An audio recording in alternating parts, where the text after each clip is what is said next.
So we're finding more and more now that, brands are looking at different types of influencers, and they're looking at different, a variety of different size followings. And they're looking at, a lot of people that have, are less about the content and more about the voice.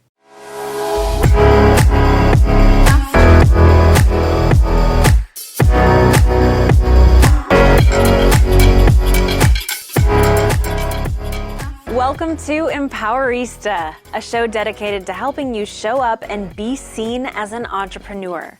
I'm your host, Alex Worley, the CEO of Empowerista, an award-winning producer and national TV host, seen on platforms like Entrepreneur.com, Amazon Prime, and Business Rockstars.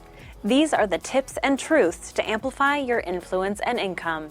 My guest today is Jennifer Walker, the co-owner of Walker Drowas, a PR and marketing agency that works with some of the biggest players in the industry, including Revolve, Kylie Cosmetics, and Ray-Ban, for example. During our chat, Jennifer shares what's working for her clients and breaks down how experiential events, user-generated content, influencer marketing, and TikTok are a few of the tactics that should be on marketers' radar. Thanks so much for being here. Hi, thanks for having me. I'm so excited. I'm excited to have you because you are the expert in PR and marketing, and every entrepreneur needs to know about those two topics. Yes, very important to any strategy. Right. So we're going to definitely dive into some of the trends and strategies that are working for your clients. But first, let's get to know you as an entrepreneur, because you have a fun story about how your business just organically started. Tell me that story. Yeah, so I started my career in New York, and actually, I'll actually start back when I was 16 years old, because this is a key component going way back. How I got to where I am today. So a lot of what we do is, experiential marketing, throwing events. It's much more in depth than that, and what the results are off the back of that. But when I was 16, I was a little bit of a troublemaker, and I decided to throw a big party at my parents' house when they were out of town. And I remember my father, and it was a party. It was like marketed. It was very professional. You were your first client. Yeah, exactly. And so my father came home and he looked at me and he was like, Jennifer, I don't know what I'm going to do with you. I just hope you know that you can't make a living off of throwing parties. And I was like, I think I can. I think I can do that. But anyway, so from there, I actually, after college, I moved to New York and I started working for a brand called Ben Sherman. And Ben Sherman was a British brand coming into the States. It was very rock and roll. It was very experiential, very grassroots. And I was originally waiting tables in New York, and I found an internship on Craigslist for Ben Sherman. And I was like, oh, I really want to work for this brand. It looks amazing. It's so fun. And but it was 9 to 5, 5 days a week, and it paid $500 a month. Oh my goodness! And in New York City, that's got to be a little tough. In your 20s, that covers what, a week of rent? Maybe? Yeah. So I was like, okay, so I'm going to have to just keep waiting tables, and I'm going to work the day shift, and then go into the night shift. And so I was working 80 hours a week. Wow. And that was just to survive. And but I loved it, and I was so passionate about it. And I remember being exhausted and walking through the doors, and the offices were in Times Square, and when you walk through the doors, there was a big Ben Sherman logo. And I would walk down the hallway and I would see that logo, and I would say to myself, it's okay, I can do this, I can get through today, because one day it's going to be my name on the door. And now we have this giant Walker Drowas that's, on Beverly Boulevard. But so you had the vision there you wanted to be an entrepreneur. You wanted to go out on your own, but there was a specific moment that it actually came into fruition that was not planned. Exactly. Yeah. So anyway, I worked in New York City for 11 years. And then in 2009, I was recruited to launch All Saints, which was a big European brand. But in the United States, nobody knew what it was. And they had big dreams for the U.S. I was the second U.S. employee behind the North American CEO, so he was off doing CEO things, and I was in New York building a team and finding an office, and very entrepreneurial, even though it was not my company, but really building the business from the ground up. What I did know was that our first store in the U.S. was going to be Robertson Boulevard in L.A. And at the time, this is, before Instagram killed the cat, people were still out and shopping on Robertson Boulevard and, being photographed. And, I knew that the only way I was going to raise awareness for this brand was through celebrities and getting celebrities in the door and having them wear our clothes and, be in the store and having it a place that people wanted to go to. But I couldn't be in LA and New York at the same time. So a mutual friend introduced me to Adam Droas, my work husband. And work husband, which I recommend that everybody get one of those because they're pretty important. But we met each other and we just had the same vibe, the same work ethic. He, at the beginning of his career was in London, so he knew the brand, which a lot of other agencies, our competitors now that I was interviewing, did not know. And he, we say we fell in love and went to war together. And that was, that was a 4.5-5 year journey with All Saints. And then I relocated to the West Coast to work with Quiksilver, Roxy, and DC Shoes. And I really wanted to slow down, and I did. Going from New York, a British brand, and then going and working for a surf brand is very different. Different cultures, I would imagine. Very different. But, what we found was very quickly once I had left All Saints was there was this new wave of French brands that were coming in. So that was Maj and Sandro and the Kooples. And all of these brands were very much looking at All Saints as a case study. And they did not want just Adam, and they did not want just Jen Walker. They wanted both of us together because the formula between what he did on the celebrity side and what I did on the media side was kind of a perfect storm. And, what we were able to achieve with All Saints in growing the marketing strategy off the back of our success with celebrity, it stemmed into a content program. It stemmed into big experiential marketing programs. And, that was a hugely successful launch. So Adam came to me and said, look, I've got all these brands that want to work with us. Would you consider coming and partnering with me? And, I was like, I'm not really ready to do that, but why don't I consult for you for a little bit and let's see how it goes. So it was the Kooples was the first brand that I consulted with him, and then one brand turned into 10. Wow. Very quickly. And then we decided to rebrand his namesake agency into Walker Droas in May of 2015. Amazing. And the rest is history. Now you work with big brands like Revolve and Ray-Ban. I mean, there's a long list of recognizable brands. So let's dive into some of those trends because obviously these big brands trust you. You're getting them results. First of all, what do you think they come to you for? Is it, and it probably runs the gamut, but is it awareness? Is it sales? Is it everything in between? It's very different for each brand. We have our very, global retail giants like Revolve, Luxottica, et cetera, and those guys have multi-brands underneath them, and they all have their own strategies and goals. But then we also work with a ton of emerging designers and smaller brands that we're just super passionate about. And sometimes those are the most fun to work with because, Adam and I, having launched All Saints, have this kind of underdog. We like to be a part of something that grows. But, I think, they come to us because we're not a traditional PR agency. We don't even like to be called a PR agency. We're a marketing agency. And things have changed so much. Let's talk about that. I mean, you even said Instagram killed the cat. So I would imagine that you mean that in this digital era, especially with social media and an Instagram for sure for fashion brands, it's really changed. What's changed the most? Everything.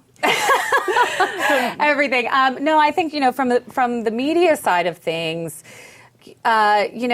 with the collapse of traditional print media and everything moving to digital, I think, there's so much that brands just aren't aware of in terms of how your stories get placed and why your stories get placed.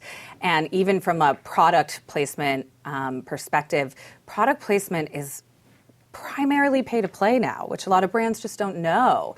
And that's through different tracking technologies and affiliate programs. And so the big guys like the Amazons and the Nordstroms and the Macy's have these very robust programs. And it's very hard for a little brand now to get their product placed and then have it link back to their website to drive traffic to their website. Everything's got to be sold on these big conglomerate retailers because everybody's getting kickbacks based off of sales.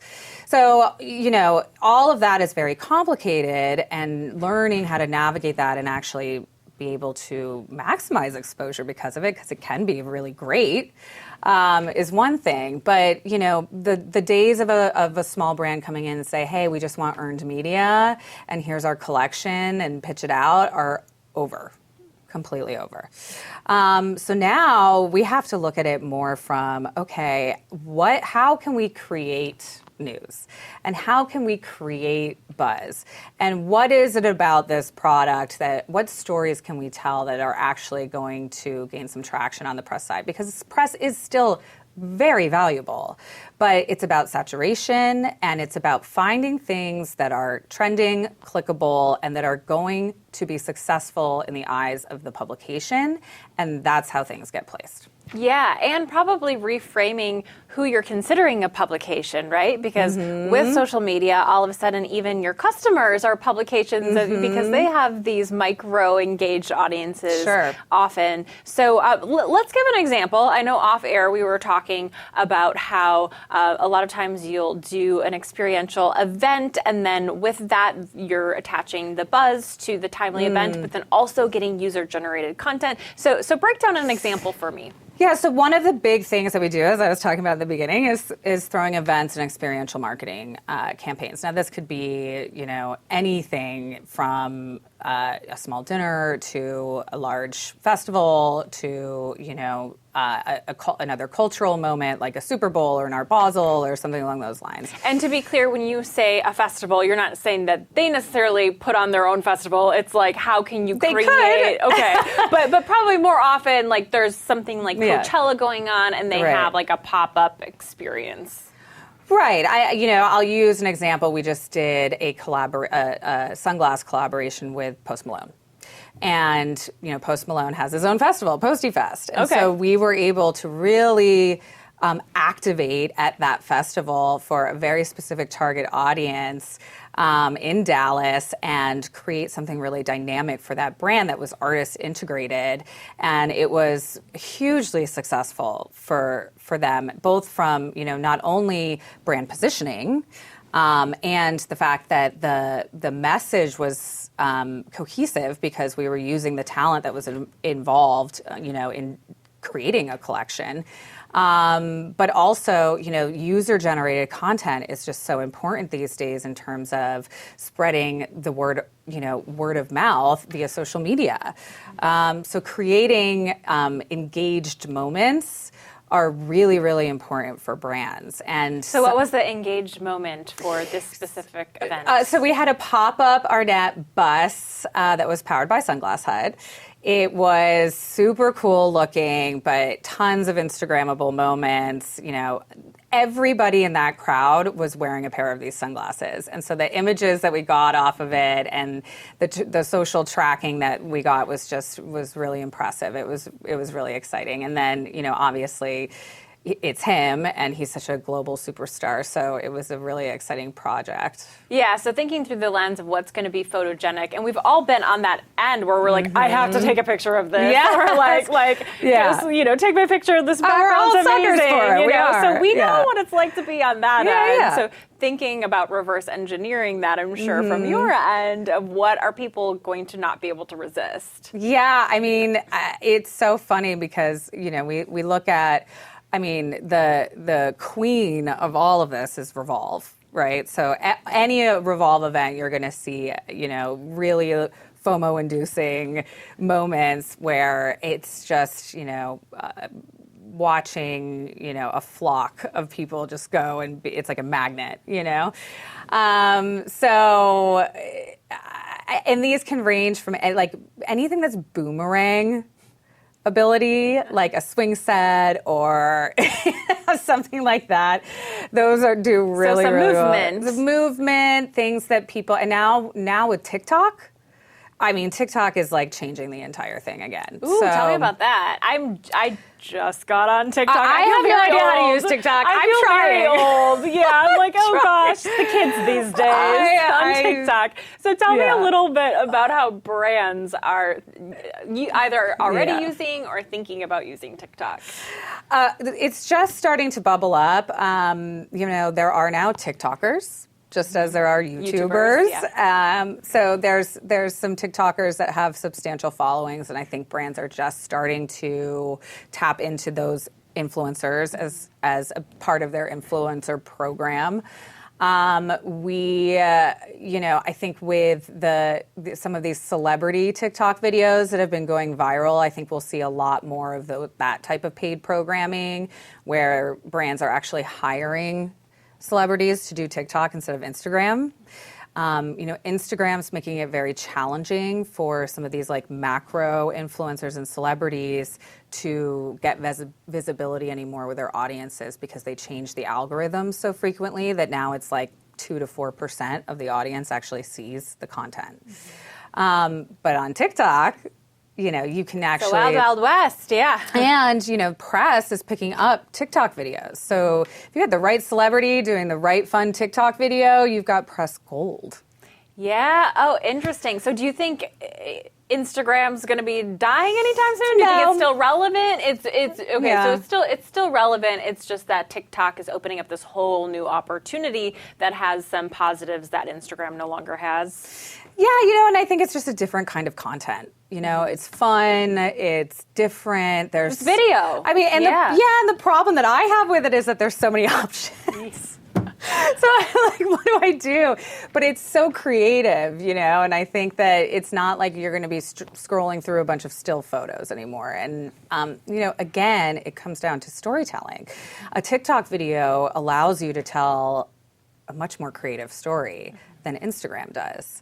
And I think that's where, the consumer these days is so savvy and so attention, I don't want to say ADD because I think that's the wrong term, but they have such a short attention span. Yeah, there's just a lot of noise that you have to sift through. Tons of noise. I mean, I think it was like Tony Robbins said that you have to hit a consumer like 17 times now to even make it result in any sort of brand awareness. That's a lot of touch points. Yeah. But if you think about it on a day-to-day basis, what you're looking at yourself on your phone, you've got Facebook and Twitter and Instagram, and now people are looking at TikTok, and it's like, that's your whole day.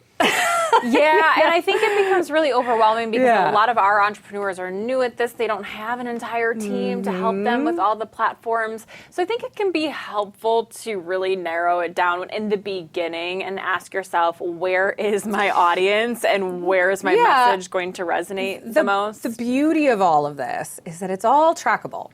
So now, given the metrics that we have on Instagram and Facebook, I mean, brands can and small businesses can really hone in on what's working and what's not, and very quickly. Yeah, and put more time and attention towards what is working, and maybe you don't put as much in the other platforms. Yeah, exactly. So it's really easy to pivot and change your strategy.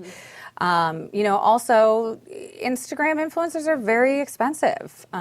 So for smaller brands or smaller businesses that have smaller dollars, you might want to experiment a little. That's the beauty of it. You can be on TikTok. You can, Snapchat is still very relevant with Gen Z.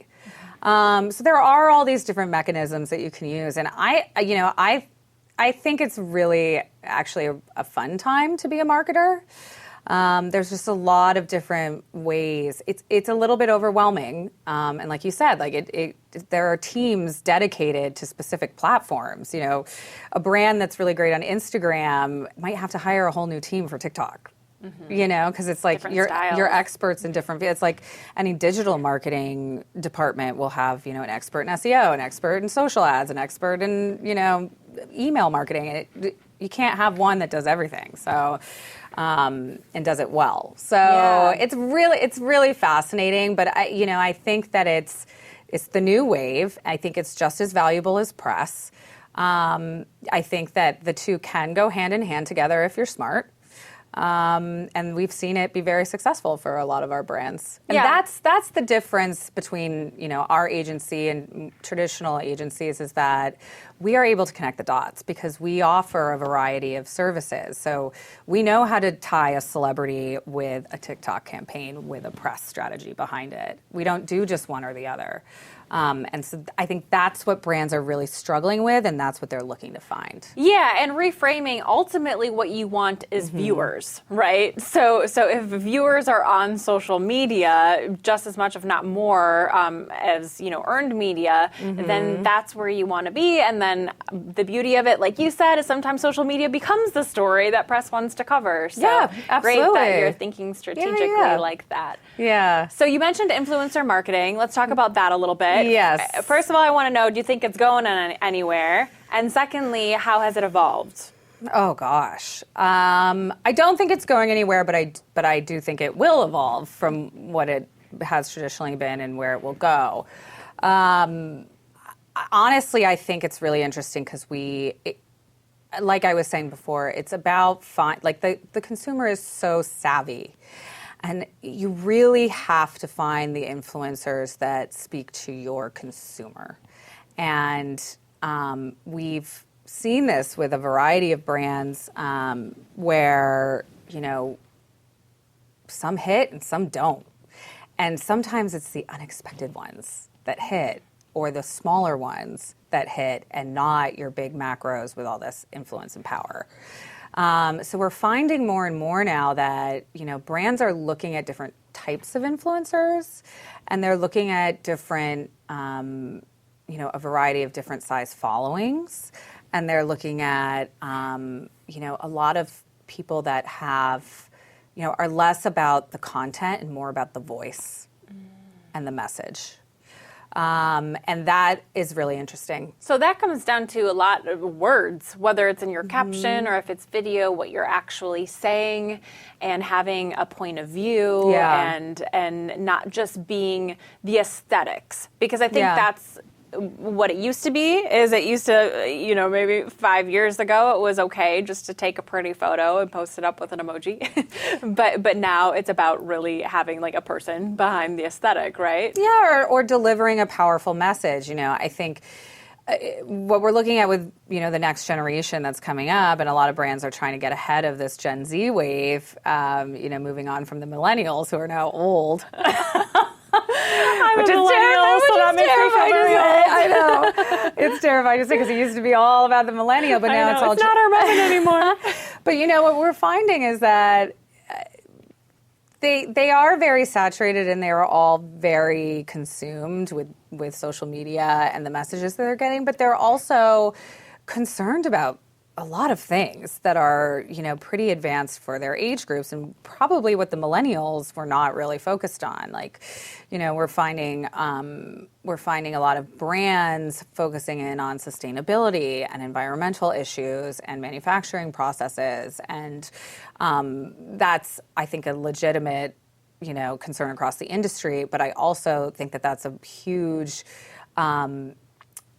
way to engage with Gen Z on a very Over values and mission. yeah, and it's authentic, right? So it's Yeah. an authentic conversation that people care about, and so it's less about the superficial and more about, you know, something that hits home to them. What do you stand for as a brand? Right. And I think that, you know, product is by no means dead. I think that, you know, displaying your product and being product focused is key. But, you know, off the back of the Me Too movement, moving into, you know, a huge diversity wave, especially among women, with body positivity and, you know, different races and cultures, and you know, having that be a very positive message for young girls. And, obviously some of these bigger issues that are across both genders with, political stances and environmental issues. I mean, I think these are all categories of conversations that brands can really get involved with, take a stance with, and I think it creates a very meaningful relationship between you and your consumer. Mm-hmm. Yeah, I love that. Yeah. And I know that you mentioned off air that you're very much so into practicing what you preach and that there's no more like wizard behind the curtain in Oz. Yeah. And so I'm sure that takes shape both for your business, but then I know that you have a strong personal brand as well. So tell me a little bit about that and what place you feel you have and really practicing what you preach. Yeah, I mean, personally, I am a big on environmental issues and animal cruelty. Obviously, I work with some, big brands, and I have zero say on their policies or procedures. But from my business perspective and from the way that I can create company culture and education, we are a environmentally friendly office, and we've made great strides and efforts in making sure that our employees, at least understand the repercussions of, takeout lunches and single-use plastics. And we try and encourage everyone to use reusable lunch boxes, and we provide totes for them and water bottles for them that are all reusable, and try and train people in a way that, they can incorporate those practices into their daily lives. We try to do every month. We try and let a member of our team select a charity or a cause that is valuable to them, and then we, as a team, will go and execute that. Sometimes we're busier than other times, and it doesn't happen every month. But we really try to instill that into our company culture. Personally, I'm trying to practice what I preach, and so I've just been accepted into a climate leadership program with Al Gore, where I'm going to study for a couple days with him, and then I am obligated to do 10 acts of climate education. Whether that's writing an article, contributing to a publication, doing an event, raising awareness, doing a beach cleanup with my staff, whatever it is. So I am putting my money where my mouth is. Wow, that's amazing. and then what about from a PR and marketing standpoint? So I know, for example, like you're very active on social media. Yeah. So do you feel like it's in your best interest and that it's the right thing to do to also kind of implement some of the strategies that you encourage your clients to implement? Yeah, absolutely. So my Instagram has had an evolution, but one of the things how it all kind of started, I had a personal illness that I almost died. Oh my goodness. So, if you don't mind, if you could share with us it was a couple years ago, and I had a surgery, and I was one of the very few cases, and I got an infection off the back of that procedure, and I went septic, and so I was in the hospital for over a week trying to figure out what the bacteria was and what was causing this infection, and it was pretty scary. Oh, wow. But, it's funny because one minute you're fine, and then the next minute you're, feeling like you're not ever going to come out of it. And when I came out of it, it took me a couple months to regain my strength. And, I really felt the need to vocalize that journey for me. So I started kind of focusing on rebuilding my health and, what I thought was important from a day-to-day basis in terms of, making myself feel more confident and valuable and, trying to vocalize different ways of keeping yourself healthy. I mean, one of the things the doctor said to me was, if I hadn't been so fit, because I'm a little bit of a fitness addict. Yeah. If I hadn't been so fit, I hadn't been so young, and I hadn't been so healthy in general, I would have died. Wow. Yeah. So that became like a big thing for me where I was like, okay, A personal mission that you personal wanted to... and just a way to express myself too, which I also think, you know, is such a valuable thing for social media, is that people can just like tell their story and vocalize what they think is important to them. And anyone can be a micro influencer. And in your case, you, by establishing your voice, you were becoming a micro influencer, which I'm sure at the very minimum just felt good to express yourself and hopefully inspire other people. But the nice thing for businesses is, as entrepreneurs, that a lot of times our customers, clients feel like they're getting to know us as people, and that can actually help our larger brand too. Yeah, you know, and it's really funny too, because our support on social media, both from a company profile and from our personal, both with me and Adam, our personal Instagrams, like we have brands being like, well, you guys are going to post about this too, right? Like you guys are going to support this too, right? And we're like, yeah, of course. Sure. So you'll see, like my Instagram has a lot of promotion of our clients, obviously, because, you know, also part of what we do is that we do believe in our clients, and there is a strategy behind who we work with and who we don't work with. And, I think that that's really important to show. And also, you know, I have a lot of editors and reporters that follow me. And so if something goes, like, I get DMs all the time from people being like, oh my God, I want to talk to that person, or oh my God, I love that brand, or whatever it is. So, and then we've also, you know, I've just been like super vocal about certain products that I just love, and we've actually had the brands approach us about it and say, oh, you're a big fan, we're looking for marketing, do you want to talk? So it's a valuable platform. It's opened for sure. up new opportunities you probably didn't even think about. That's awesome. Yeah. Well, if people want to keep up with you and your company, where can they follow you on social media and just find you in general? Yes, so my company website is walkerdroas.com. My company's Instagram is @WalkerDroas.